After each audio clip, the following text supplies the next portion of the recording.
Hey, what's up, everybody? Welcome back to 3D Cool X. So Jack and I have been working hard on this thing. What you're seeing is to glue up the legs, to glue up the body, a lot of Bondo, filler, gluing, everything right here. So we've been working really, really hard on this, and there are a lot of creases that we see that we're been filling in and filling in some more and cleaning up some more. But it's turned out pretty well for us. This is turning into a passion project. I mean, it's a lot of time.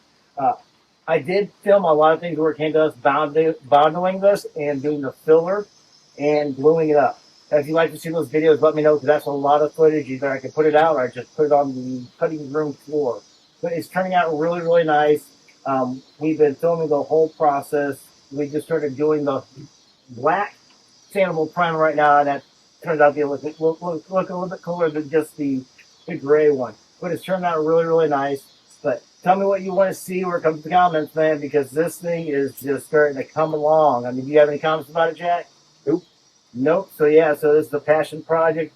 We still think we might need to get some fiberglass for the shoulders because they're really thin. But man, this is pretty awesome. But we'll see you in the next video. Like I said, let me know in the comments what you want to see where it comes to the process of us doing it to this far. Thanks, everybody.